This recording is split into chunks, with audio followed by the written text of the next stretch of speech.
Hi, I'm Jamie from Stonemaier Games, and today is January 1st, 2024. So I have now played all of the games that I will play in 2023, and so it's time for me to talk about my favorite games that I played last year.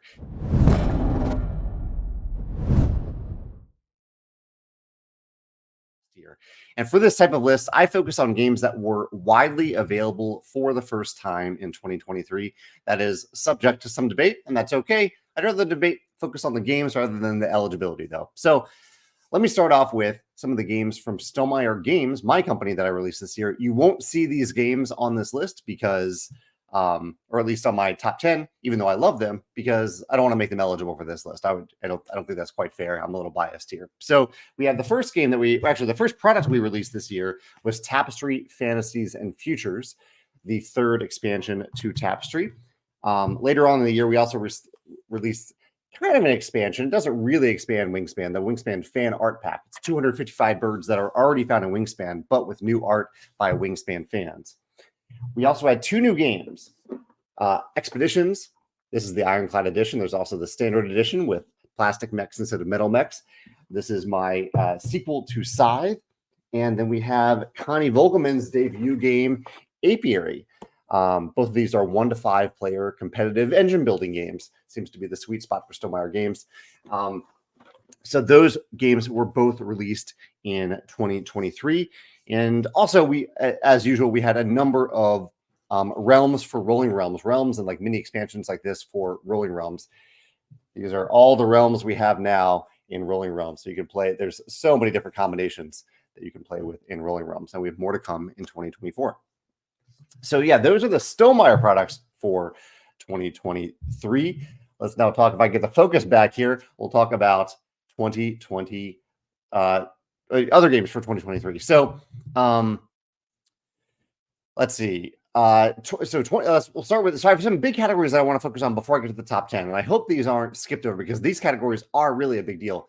So after this one next category, this is 2023 releases that I haven't had the chance to try yet, and yet I'm really excited to play these games. Ticket to Ride Legacy, The White Castle, The Witcher Old World, Merv, Imperial Miners, Stationfall, Waffle Time, and Votes for Women. I haven't had the chance to play these games. There are many other games that I didn't also have the chance to play. I think I played around maybe 150 new to me games this year, 125, 150, but I didn't get to play these games, and I'm excited to try them later on. Let's go to my favorite expansion first, and I want to share my other screen here. My favorite expansion of the year is the Role Player Adventures expansion, Gulpax The Secret. This is a 7-game campaign expansion for the campaign game Role Player Adventures, and it's a 10 out of 10 expansion for me. It's an incredible expansion. It is essentially its own game, except that you need some of the components, many of the components from Role Player Adventures. But it's amazing. It's an amazing role-playing game in a box, where it really feels like a role-playing game. You're making a wide variety of choices that have immediate and long-term consequences. There's a fun puzzle with the dice. It works incredibly well competitively. I played it 2 players with Megan, and I love this expansion. I think it's just an incredible achievement of an expansion. Honorable mentions are Marine Worlds for Ark Nova and the Missing Expedition for Lost Ruins of Arnak. I didn't actually play that many expansions this year, but both of these definitely deserve to be on my list, in my opinion. I thought these were both excellent expansions. Just Gulpax The Secret happens to be an incredible achievement. So that is my number 1 expansion for this year. Gulpax The Secret is also my favorite campaign game of the year. However, I also wanted to give the honor to one other game that was a standalone campaign within itself, not an expansion, because there were some campaign expansions. And so Sagrada Artisans will be my favorite standalone campaign game for the year after Gulpax The Secret. Other honorable mentions are Oathsworn, The Missing Expedition for Lost Ruins of Arnak, and Sleeping Gods Distant Skies, which we just started. I'm really enjoying it, but Gulpax The Secret I still know is going to trump everything that we played in terms of campaigns for the last year. And Sagrada Artisans was a really wonderful campaign that we had a blast playing through as well. So that's my favorite campaign game. My favorite sequel and new. So there were some great sequels and new editions of games that came out this year that were released this year. And my number one favorite is one I discovered right near the end of the year, and that is Santa's Workshop. This is a delightful game, and really it's two games in one. You have the advanced side of the board, which is they're both worker placement games, but it is a worker placement game with a strong engine building element to it. And then you have the standard version of the board, which is a little easier to learn, a little easier to teach, does not have engine building, and yet still has a wonderful positive player interaction, worker placement puzzle, some set collection, some other things going on that I really enjoyed. I highly recommend this. I look forward to playing this even when it's not December, but I know that I'll bring it back to the table every December to play. So Santa's Workshop is my number one sequel or new edition of 2023. Honorable mentions are Ra, Sleeping Gods Distant Skies, Castles and Burgundy Collector's Edition, and Age of Innovation, the kind of sequel to both Gaia Project and Terra Mystica and Terra Nova. There's a bunch of games in that series now. So that's Santa's Workshop. It's my number one sequel and new edition.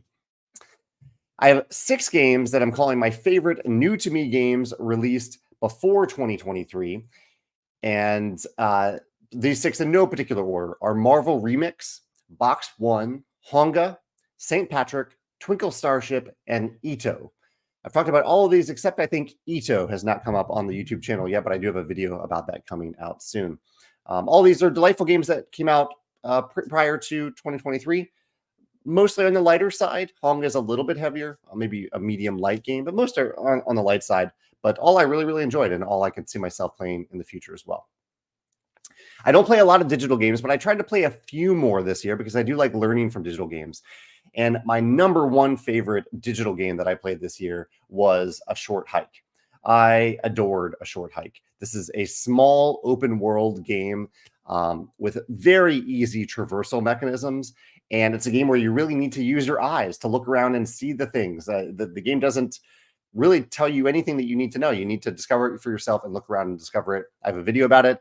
I adored this game. I really, really adored A Short Hike. Definitely my favorite digital game that I played in 2023, even though it is a little bit older. I'm talking about games that, at least for this category, I'm talking about games that I played for the first time in 2023.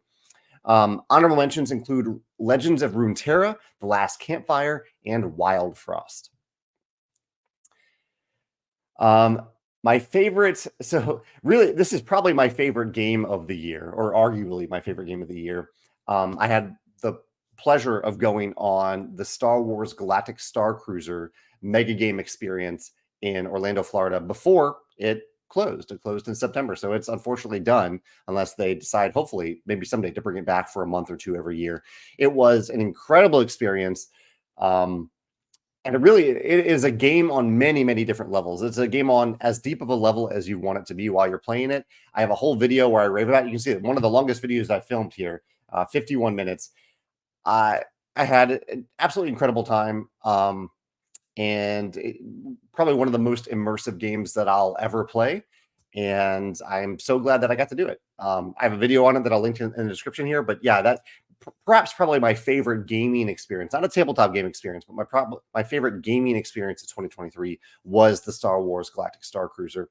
Also, I got to play another mega game called The Den of Wolves. Den of Wolves, it's loosely based on Battlestar Galactica at a big nerd geeky weekend with some friends that I participated in. And that was awesome too. Definitely didn't have the production values of the Star Wars Galactic Star Cruiser, but I still really enjoyed it. I appreciate all the effort that was put into it and I had a good time with it.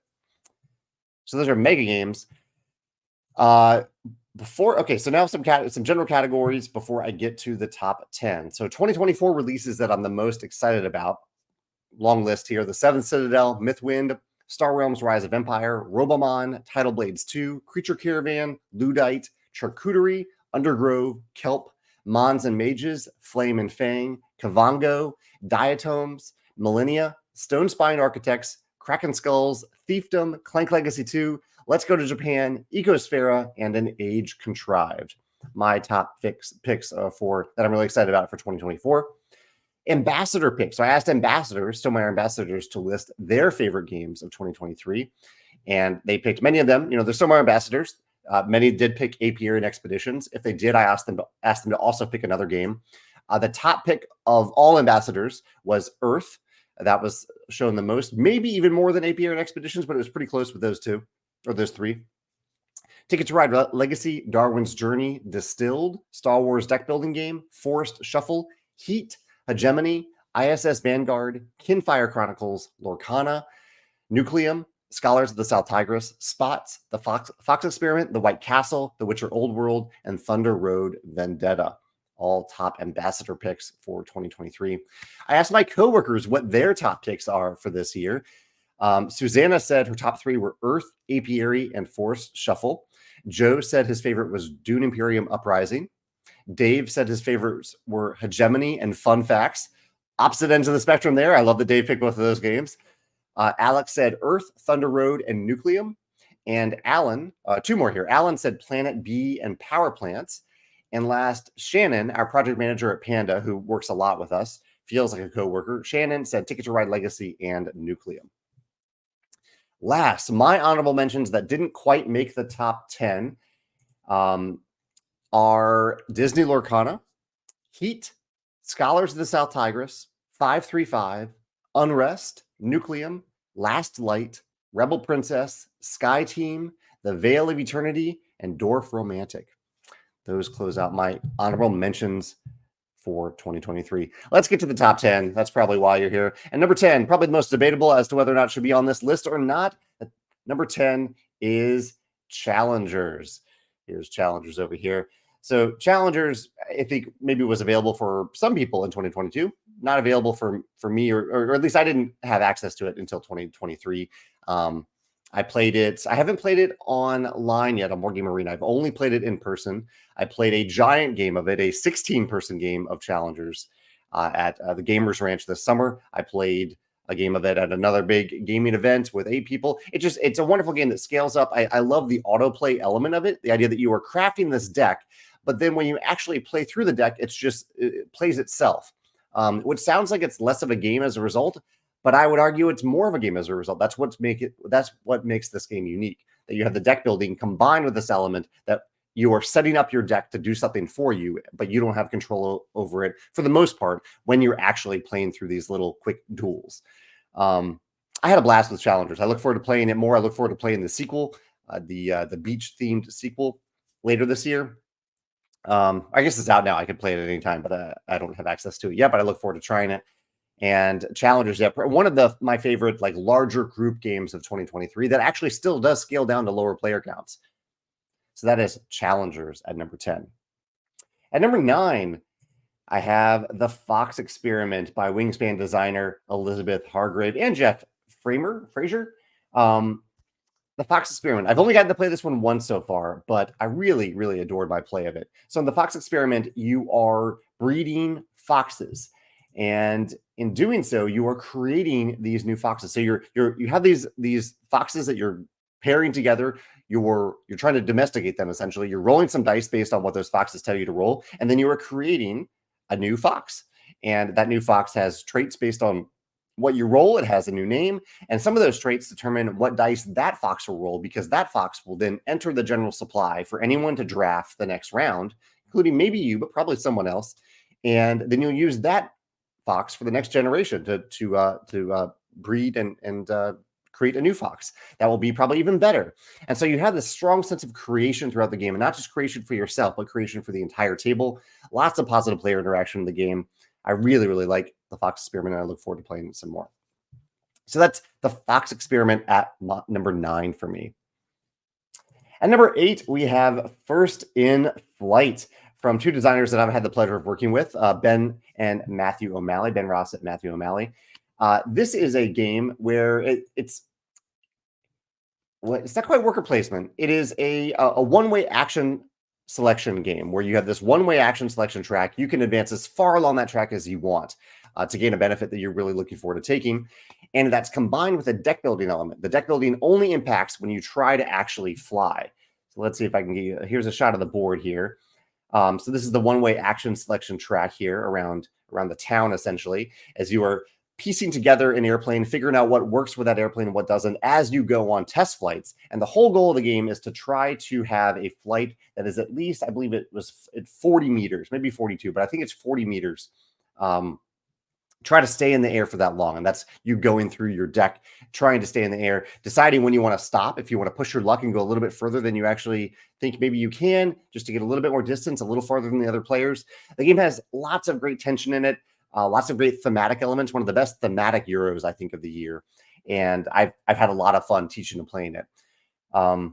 Yes, and it really has two of my favorite mechanisms: this push your luck mechanism, the deck building added to the one-way action selection track. I love all those mechanisms and how they come together in this game. That's First in Flight at number 8. At number 7, Raising Robots, one of the heavier games that I played this year, and yet it plays super smoothly because it is a simultaneous action game. This is a tableau building game in the vein of games like Earth and Wingspan, where you're kind of building a family of robots, and simultaneously with other players, you're deciding what type of action is going to be really, or two actions will be really important for you to take that round. And you might also be able to take some other actions based on actions that other players charged up. It's a game of largely converting resources into other resources and converting those resources into points, or converting them into something that can allow you to play a robot, which is also equal to points. But the order of operations puzzle feels really good. There's a little bit of forward planning, but you can also just run your engine and see what happens, and that feels really good too. And I love this whole element of the simultaneous action system, where there's a little bit of randomness. These two cards that you're seeing are random.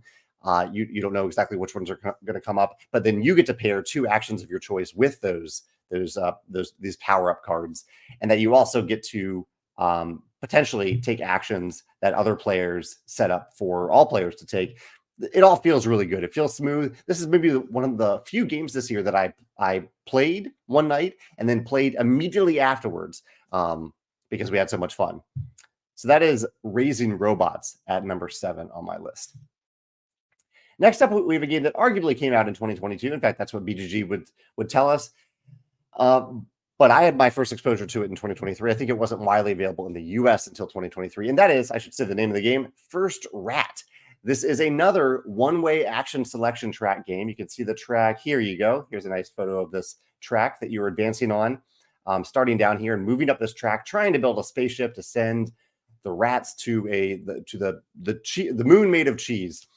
It's a fun, whimsical theme, but it has a lot of it has not just one action select or one-way action selection track, but it has like 3 of them. There's one down here at the bottom of the board. There's the main one for action spaces where you can move either one rat or multiple rats, and it also has this little light bulb track that's along here too, that has another benefit that it gives you as you advance on the game. So I love the combination of multiple one-way action selection tracks, and I don't know, it's a delightful game. It's a really, really charming game.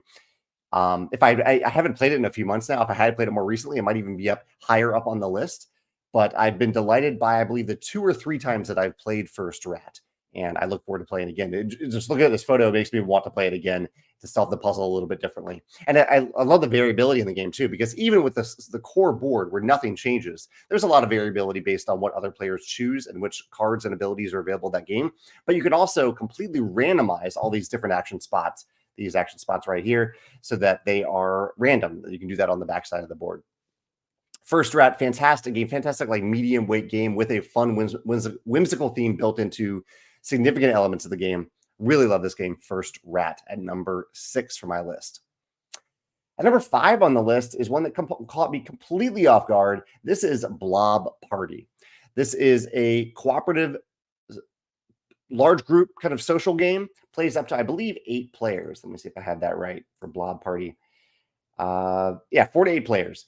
And this is a game that is essentially the opposite of Just One. In Just One, you are trying to give clues to help someone cooperatively, but to give a clue that no one else is given. In Blob Party, you are trying to give the same answer as everyone else. And each player has this little Play-Doh ball that they are combining with other players when you manage to write down the same thing as everyone else, based on a clue that you have a category and a word. Here's some examples of it. So the category might be books, and then the exact clue is hat. And so you need to write down something that within the category of books that it talks about a hat, that makes you think of a hat without actually writing down the word hat. So you're trying to write down the same thing as everyone else, and anyone that you match with, you join their blob. And then from then on, you present a single answer together with those players. So you have this sense of ongoing cohesion, and it typically builds towards a moment in the game where everyone is part of one blob and one person is left out. And then you're really actively trying to think, what would this person write down? You're not just thinking in general what in general people might write down, but what is this specific person going to write down, or this pair of people if there's a final blob pair. I've had a blast every time I've played Blob Party. I've introduced it to a ton of people already, and I look forward to playing more of it as a kind of a go-to short filler activity game that we might play multiple times on a night. That is Blob Party number 5. I really, really enjoyed this game from Pam Walls. At number 4, okay, so I guess I should preface this a little bit.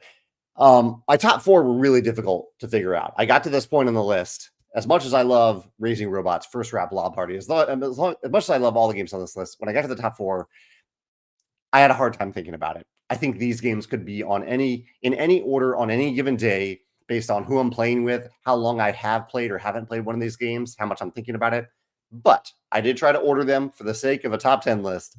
So at number 4, I have Forest Shuffle. Forest Shuffle is a tableau building game where you're playing either trees or you're playing animals under those trees. And it features these really adorable, let's see if I can find an example. Here's the trees. It features these split cards. I love this mechanism in Forest Shuffle where these split cards are either divided down the middle. I don't know if you can quite see it here, or divided vertically or horizontally, basically. So you have 2 cards built into one, and you are deciding, do I want to slide this card under a tree to the left of the tree? Here you can see a card that's split top bottom. Which part of the tree am I going to slide it under? Am I going to slide it under this way, so I'm playing this card under the tree, or am I going to slide it on this side, so I'm playing this card? Because each tree, unless there's a few exceptions to it, but in general, you can only play one card per side of a tree. So you're filling up this forest. You're populating this forest one tree at a time by filling it with different animals and fauna and flora. It is a wonderful engine building, forest themed nature game that I've had a wonderful time with. You can play it on Board Game Arena, but I highly recommend getting the actual tabletop version because it looks great on the table. It's really easy to get to the table. You're basically just shuffling up a deck of cards and starting to play. And just the abilities and variety in the game that happen every time you play because of this giant deck of cards is delightful. I highly recommend Forest Shuffle, especially if you like Wingspan. I think Wingspan fans will really, really adore Forest Shuffle, and I've had a wonderful time with it and look forward to playing it a lot more. So that's Forest Shuffle at number 4. At number 3, I have a push your luck game that completely caught me off guard. I had no idea what to expect from this game. This is the game Spots. This is a lighter push your luck game with a ton of variability thanks to different tiles in the game. You have on your turn, you're choosing one of 6 abilities, or possibly one of 6. It depends on what other players have chosen as well. If another player chose like ability 3, that ability is flipped over. So I can't use that ability. I can't use that trick is what they call it in the game. So I have the choice of those cards. And I'm trying to fill up, oh, there's a dog blade. That's adorable. I'm trying to fill up the cards in the game with the corresponding dice. So you have these odd looking dice. I mean, they're D6s, but I like that they didn't go with the standard D6.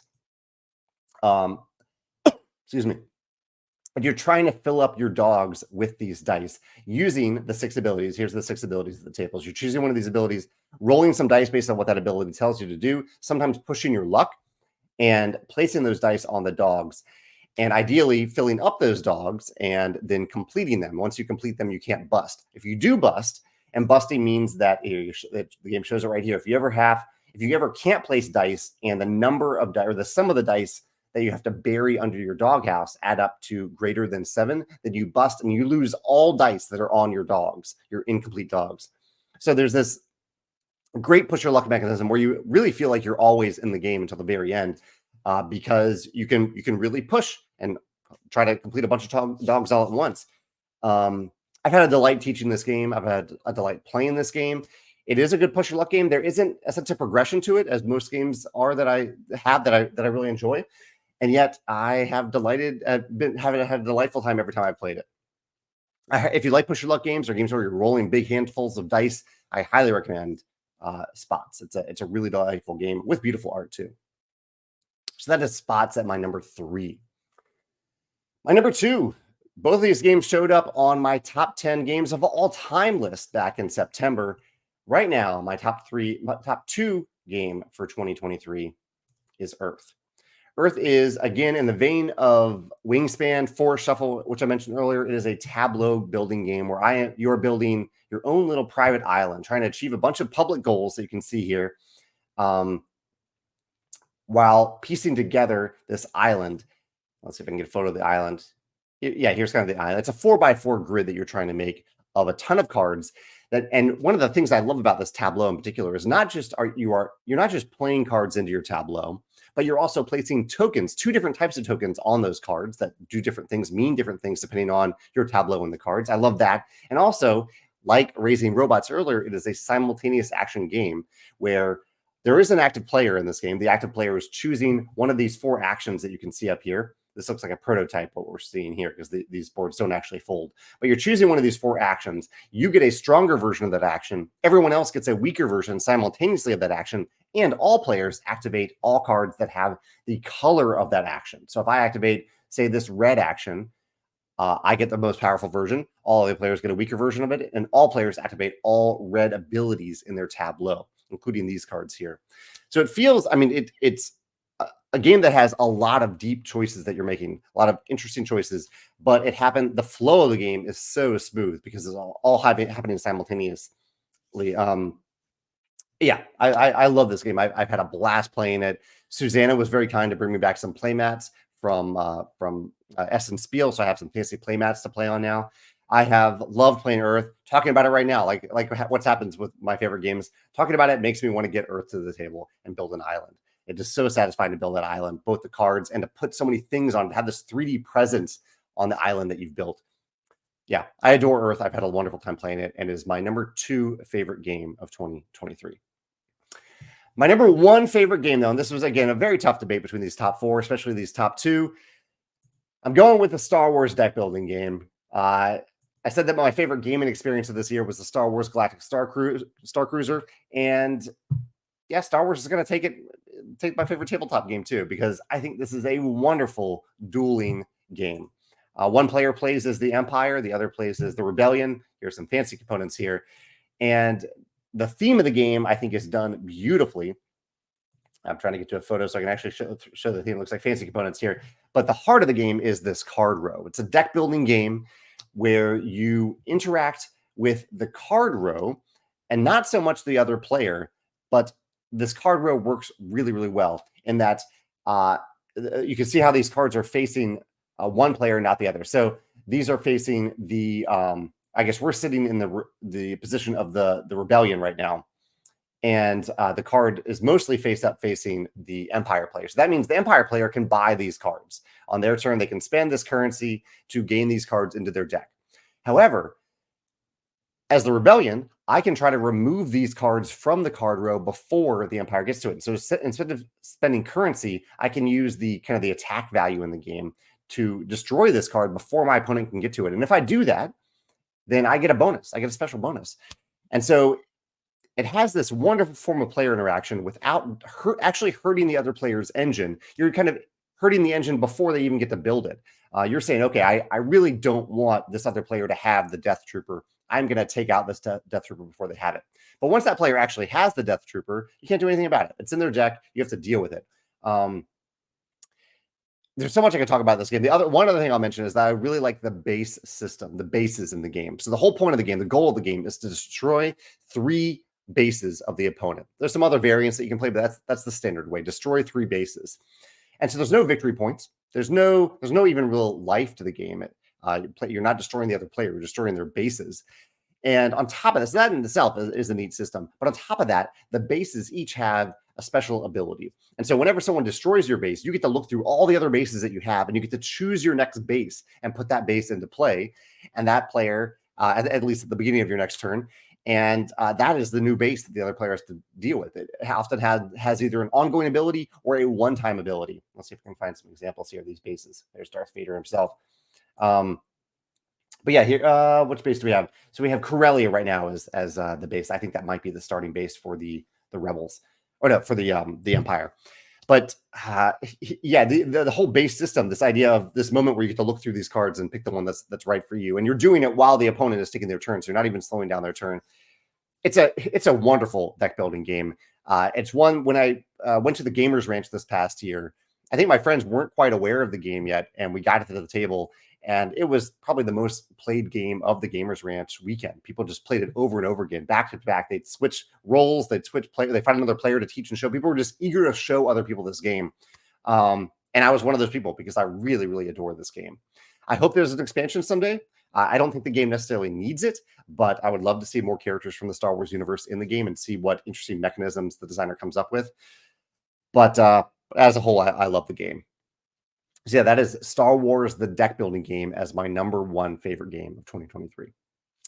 That's my list. I would absolutely love to hear your thoughts on the games that I've talked about today. I'd also love to hear your favorite games, maybe your top 3 favorite games of 2023. I'd also love to hear your favorite digital game, your favorite sequel or new edition, your favorite campaign game, and your favorite expansion. If you feel comfortable sharing that information in the comments, I'd really genuinely love to hear it, and maybe even love to hear why you picked those games if you want to share that as well. I look forward to a wonderful world of gaming in 2024 and talking about a ton of new games with you. I'll see you then. See you in 2024. Thanks.